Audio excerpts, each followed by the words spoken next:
Hi everyone, my name is Marcus. I'm a knitter, spinner, crocheter, weaver and dyer from Glasgow in Scotland. And this video is a recap on the different projects I've been working on throughout the month of July. So first things first, might as well jump in with my only finished object, which is kind of a miracle that I finished anything at all because I feel like I have had zero time for crafting, as is always the way. But I managed to finish off my Goth Pride socks. This is my own colourway that I dyed for Pride. Last year was the first time, and I brought it back again this year, although this is yarn that I kept for myself from 2022. It generally takes me a year to get around to doing things. But yeah, finally finished these off. These have taken me far too long to get finished off, but I'm really happy with them. I knit these on 2.5mm Chow needles, and I've knit them in opposite colour repetition. So if you look here, it goes blue, purple, red, orange, yellow, green, and here, it's going the opposite direction. And the reason I've done it like that is because I'm lazy. So when I cake up yarn, I will go I'll knit one sock from the inside out and the other from the outside in. So for self-striping, you get it kind of going one way, one going the other. I wouldn't do it for all colourways, but for this, I don't think you notice. I quite like that it's different because, yeah, you can see here that the red meets up and the green meets up, but then all the other colours are, opposite, which is fun and it's cute and I love them. I've tried them on, but I've not actually worn them yet. I've been trying to save them for this. Keep it nice before I wear them because I do quite a lot of walking just during the day, like with my commute to work and even just around the office. I do quite a lot of walking, so I'm quite hard on my socks. So I wanted to make sure that these had never been worn before I showed them off, just to keep them looking nice. So as I said, that was my only finished object from July. I have kind of finished things. I suppose it's a matter of perspective if you consider it a finished object, and I do. So as you're maybe aware, it was Tour de Fleece during July, which is it's kind of a challenge alongside with Tour de France. People spin yarn along with. Some people are really organised about it and will spin their spinning wheels whilst the cyclists are spinning their wheels. I don't know. That's not me. I don't do that. I just kind of spin. Yeah, I find that I don't give myself a whole lot of time for spinning yarn. So when it is Tour de Fleece, I kind of make a special effort to get as much spinning. And I mean, a lot of people set goals. I have things that I want to do. Like I'll have certain, like bats that I've had for a while, perhaps, that I'm like, oh, I want to get that spun up this Tour de Fleece. But overall, I don't generally set goals other than just to spin, every day if I can, but whatever. I did kind of set myself a goal this year. I ordered a whole sheep fleece. I was really excited for. My goal was I wanted to have it at least partially processed before the start. I ordered it about a month prior to Tour de Fleece starting, so at the start of June I ordered it. So my plan was to make a good start in processing it so that when Tour de Fleece starts I can just get spinning. And my kind of goal was that I wanted to spin a sweater's quantity out of this fleece. But it's now the end of July, and today's actually the 30th of July, I've still not received that fleece, and the company I ordered it from are no longer replying to messages and emails, so I'm just, yeah, claiming my funds back through credit card company, which is unfortunate. I was really excited for the fleece, but it is what it is. So that aside, I did manage to get a fair amount of spinning done, and I'll go through it. So first thing I spun for Tour de Fleece, actually, this might have been before Tour de Fleece, I don't really remember. If I showed this in the last episode, then this might not be relevant, but yeah, this is 100 grams, and this was a braid that I got from Sealy McWheely earlier on this year at the Scottish Wool Producers Showcase in Perth. This was merino and baby alpaca, I believe. It's lovely. It's got a nice squish, but I've spun it to be quite textured, and I think I've accomplished that. I didn't really have a plan in mind for like what I wanted to do with this, because it's, you know, it's a blue yarn. It's, I would say the overall colour is blue, but then you've just got like a full rainbow of colours within it. So there's a lot going on, which when I was spinning it, I was kind of like, I don't know what I'm actually going to do with this, but now that it's spun, there's that much going on that it doesn't look busy. I don't know if that makes sense at all. It probably doesn't, but yeah, I still don't know what I'm going to do with it, but I really like it. I could weave it. That's what I like to do with my chunky yarns, my kind of more textured yarns. I think the texture shows a bit more with weaving than it does knitting or crocheting. Well, the way I knit and crochet anyway. I really love this bit. It's so chunky. But yeah, so that's that. I do have the yardage. Bear with. Yeah, so this was 134 yards. I don't know the meters. I know I should do because I live in the UK, but the niddy noddy that I use is 2 yards round, so I'm not going to convert it because it really doesn't impact my life. I just want it so that I can kind of gauge the average width of it, I suppose, and give me like a vague like yarn weight.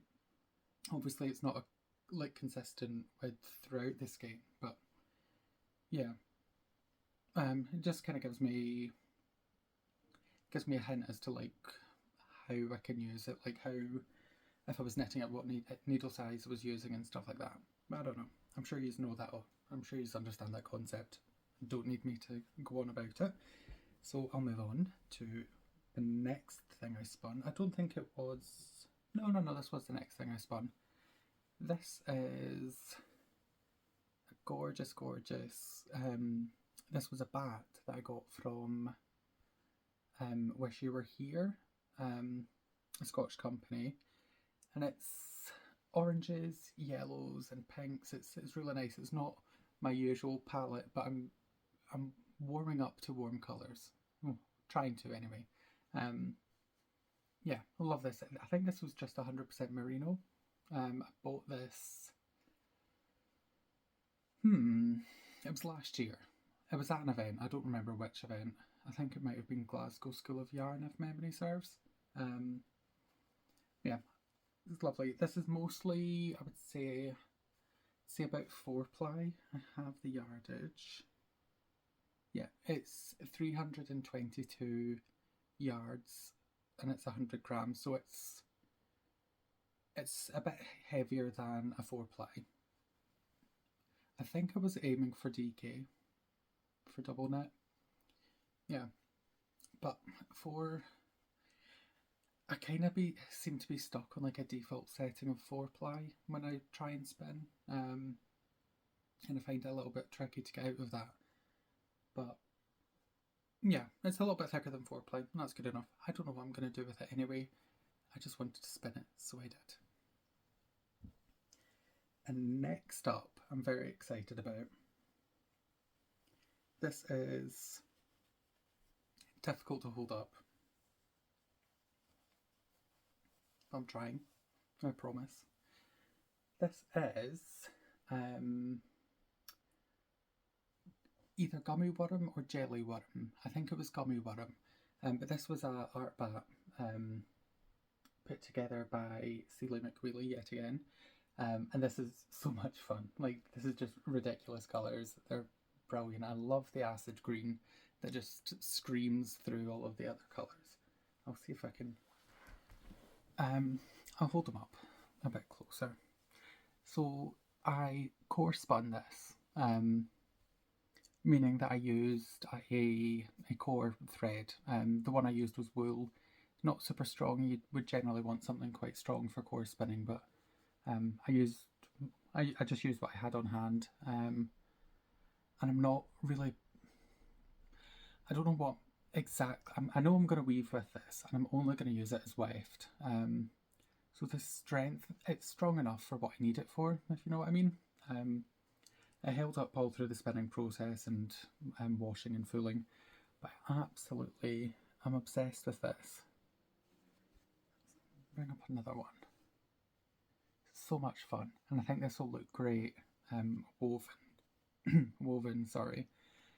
My plan is to use this as a weft for the weaving, and I'm going to use teal as the warp, which I think will just really make the colours, not that they don't need help standing out, but yeah, just look at the acid yellow. I love acid yellow so much. Yeah. So this was 4 skeins, so it's 250 grams in total. They've all been core spun all the same way, and the total yardage was, where did it go? 534 yards. So it's heavier than Aran, I would say. There is some finer spots and there is some thicker spots, but overall I would say maybe Aran on average. I'm not too sure. Either way, I love it, and it's glorious, and it's going to make something really weird when I weave it. I still don't know what I'm planning on doing with my woven fabrics, because I don't sew, but I will try one day when I have time, which is always the problem. So the last thing I spun was this. So this is 200 grams that I really fought to get on the wheel, but this is closer to double knit. I was aiming for double knit. I think I got a good bit closer to double knit than I did with the orange. But this is some of my own fibre that I dyed, and it's, I can't remember the exact ratio. I think it's 80% merino. No, it's Blueface Leicester. It's Blueface Leicester. I think it's 80% Blueface Leicester and 20% Trillobal nylon. I'm not too sure how one pronounces that, but Trillobal nylon. I'm trying to see if there's a good part to show you. Yeah, you can kind of see it here. It's nylon, obviously, but it's super shiny.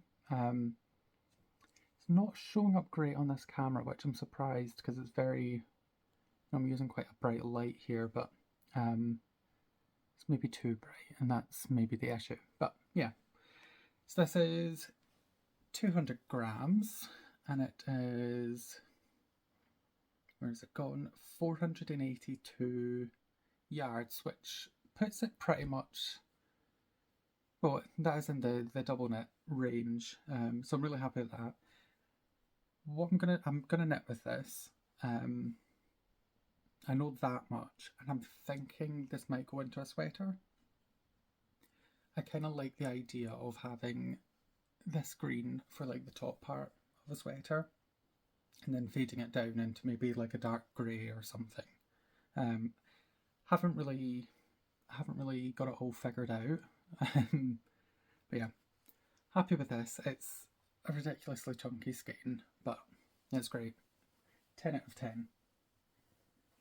So that was all of the spinning I done in July. And I had wanted to do a bit more, but obviously things got in the way, and just deal with it and move on. So next I'll go into my works in progress. I didn't make a bunch, well, I didn't really make any headway on any of the works in progress I have around, like any of my blankets. I've not touched them this month. So,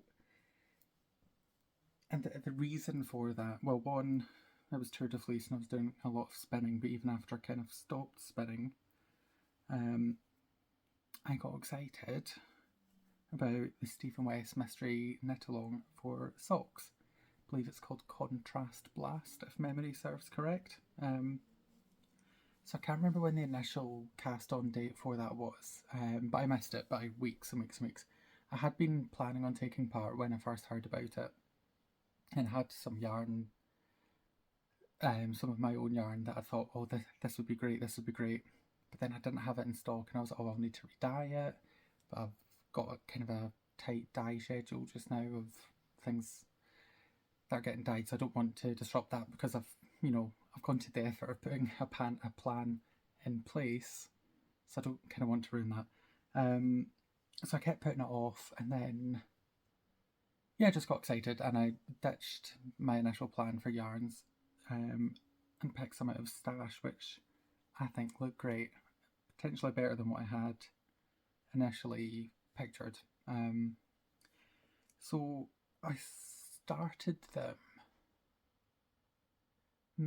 I think it was just as Clue 3 was about to drop, so this was only like a week ago I started them. It might have been last weekend, I don't remember, but here they are anyway. So this is the right sock, and this is the left sock. Not that it really matters, but as you can see, I've done the mirrored pattern. So in the pattern, you have a choice of having the steps all just go in the same way, or you can mirror them if you want. I chose to do that, and I also chose to mirror the yarns. I think it was Elizabeth in my online knitting group, the International Virtual Knit Nights. I think it was her that gave me the idea, but I could be wrong. But it was definitely somebody from my VKN. But so yeah, I'll drop that one because this one's a bit further ahead. I've just started Clue 2. Yeah, this is Clue 2. This is all Clue 1. And you've got the nice cable detail, which feeds down nicely into the... I probably should have looked at the pattern and looked what any of these different details are called, but this like nice little step colourwork situation. Although it's not like colourwork. It's not stranded colourwork, so it's a nice fabric. Because I find with stranded colourwork, I've made some socks that they look amazing, stranded colourwork socks, but you're basically making like a double thickness fabric when you do stranded, and that's just... I live in Scotland and it's freezing cold, but it's too warm. It's far too warm for me. But yeah, it's quite smart. So there's no stranded colourwork in this. So you've still got that nice, well, in my opinion, nice fabric for socks, but with a really cool design. So you've got these steps, and now it's just coming down to these kind of, I think it's going to look kind of like brickwork once I get more into the pattern. These are like purl ridges, which look great. Yeah, I'm really enjoying having the two different yarns, and I'm excited to see how the brickwork looks with the darker colour. Oh, I never said what the yarn was. Foolish. So this, the orange, let's see if I can pick up. The orange is Sputnik Sweetheart by die candy, and I believe this was the commemorative skein for Perth 2021, maybe.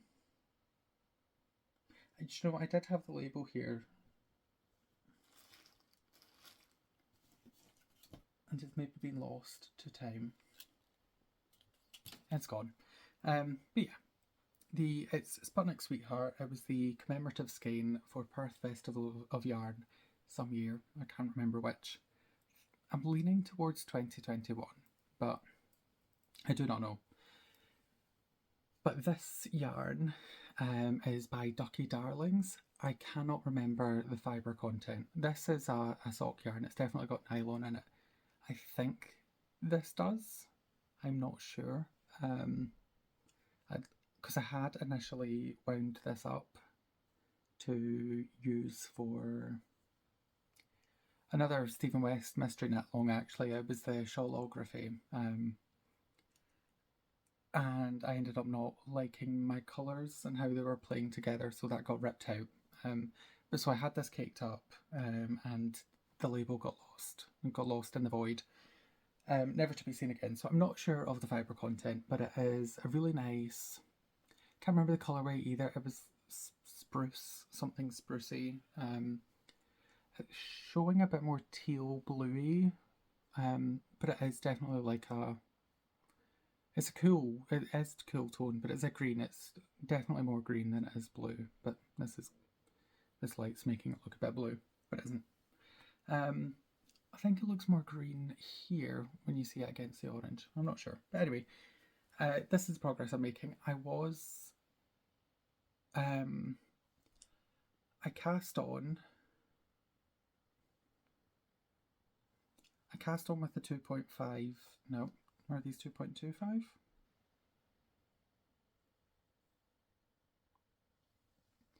I initially cast them on with these 2.25mm Chowgoos, but the way the pattern works, the number of stitches doesn't correlate with how I would normally make a pair of socks. So I usually use 64 stitches to make a pair of socks, and the pattern calls for 60, or the next size up was 72. So I thought 60 might be a bit snug, but I'll give it a go. And I cast them on, and with the cable detail, especially because it is right at the cuff, could not get it over my heel. So I've ripped that out, and then I cast on the 72 stitches. I got a bit down. I tried them on when it was here, and I was like, yeah, they fit fine. And then I knit down a little bit more. I didn't finish section 1, but I got maybe halfway down section 1, and I tried them on, and they were quite baggy. Like my ankles are quite bird-like. I don't have, like, my feet are quite narrow, my ankles are quite narrow. So they were, yeah. Because this was like, I'd already ripped out a good chunk and started again and then knit a good chunk, I was kind of like, oh, I'll just keep going. I can get them on my feet, and that's like, what's most important. But the more I thought about it, I was like, if I have socks that are like dead loose fitting and are falling down all the time, I'm never going to wear them. And I really want to wear these. They're really cool. So ripped it out again, and I cast on 60 stitches with 2.5mm needles. These are just high sharps, and that fits a lot better. Yeah, so I'm very excited about them. I was hoping to get a lot more done over this weekend, but I ended up going to a house party yesterday at my friend's, and today I've kind of lied around and ate things because a little bit hungover and feeling sorry for myself, and I never really got any knitting done. There's still the evening, but I was hoping to get at least clue 2 finished, and maybe a good part of the way, like getting clue 2 finished on both socks and getting a good start on clue 3 before the next week, well, before the work week starts, but it didn't happen, and that's fine. So that's my mystery knit along socks. And the last work in progress I have to show was one I forgot about, which is a bit silly, because I was absolutely obsessed with this pattern when I first seen it. So I first seen it at Perth Festival of Yarn, which is now the Scottish Yarn Festival. But I seen it at Perth it was last year, 2022, when I was vending, and it was on the Saturday. I was vending by myself. My partner was supposed to be my booth buddy, but he wasn't feeling great the next morning after being out the night before, so I kind of got landed just vending by myself the full day, which was fine, but it meant I couldn't really leave my stall. And then I seen there was a crochet pattern designer,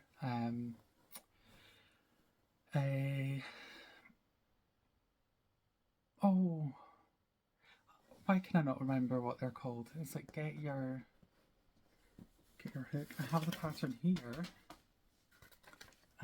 Does it have their name? I feel very foolish right now.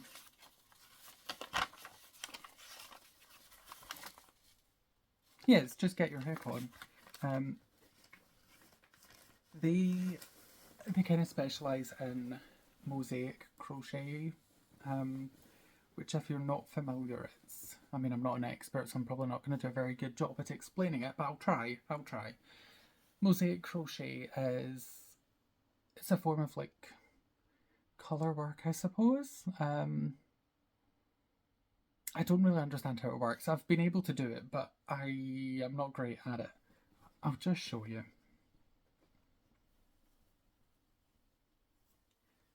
So this, can we see? Yeah.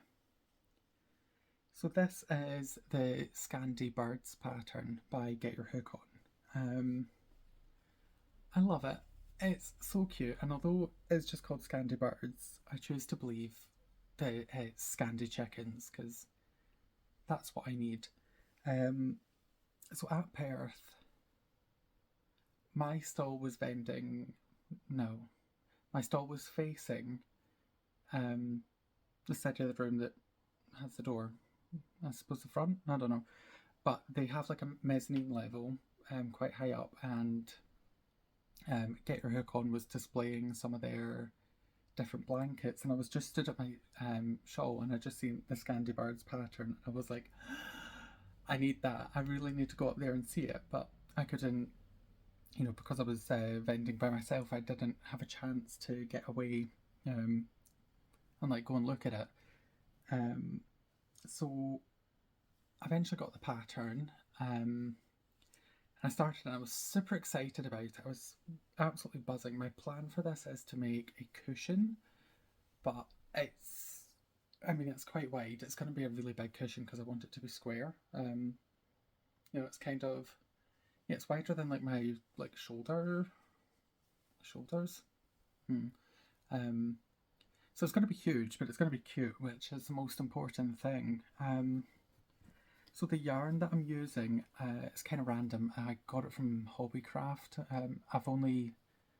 I'd never been to Hobbycraft, and I had the opportunity to go, and I was like, oh well, I need some just plain coloured yarns, which I don't really have. Like most of the yarn I have is like indie dyed variegated yarn, which just wouldn't work for this. Well, but it definitely could do, but I thought solid colours would work best. So we went to Hobbycraft, which, as it turns out, is not great. I've kind of wanted to go for years, and finally went, and I was like, oh, is this it? All right. But I did manage to get some yarn. I didn't want to get acrylic, just because I don't like working with acrylic. It's quite hard on the hands, especially I find with crochet. Crochet is quite hard on my wrists as it is, but it's the way I tension yarn. acrylic just really, yeah, really hurts my hands to work with. So I managed to get some 100% wool stuff, and it's just the Women's Institute. I don't know if that's back to front. I can't figure that out. Yeah, it's just Women's Institute. I got it in grey. This is kind of, what colour is this? I think it's just kind of like blue. It's not as royal blue as it looks here. It's not quite navy either. It's kind of like, I don't know, it's blue. And this yellow colour, and this kind of burgundy plum, something like that. That's covered in fibre. So I was really excited about this when I first started it. And then, so it must have been October when I started it. And I was really excited because I'd never done mosaic crochet before. So it's like, although I've been crocheting longer than I've been doing any crafts, mosaic crochet to me was like a whole other skill set that I had to learn from scratch. It's the same stitches, but it's just a totally different process to me. The way I understand crochet, it just seemed totally different. So that was really exciting. I was really enjoying it. I thought I'd made a lot more progress than I actually have. But yeah, and then I don't know when I stopped knitting on it, but every year when it gets to like November, December, everything is chaos. And I tend to get really stressed out and just forget things, which is exactly what's happened here. But it doesn't normally take me until July to remember the things that I have forgotten. But I did this time. So my plan for August is I want to get these finished. I'm not going to say finished, but I want to get maybe at least the front panel of the cushion done. Maybe. The problem is because I've left it so long, I'm gonna have to reteach myself how to do mosaic crochet, which is fine. But yeah, yeah, it'll be fine. It has to be. So yeah, I'm gonna hopefully get the front panel or the back panel. It doesn't really matter. Hopefully gonna get that panel finished over the next month. But in the meantime, it's living in a Greg's tote bag, fashion with flavour. So yeah, so that's all of the projects I've been working on throughout July. I hope you liked this video. Thank you for spending the time to watch it. Yeah, see you later. Bye.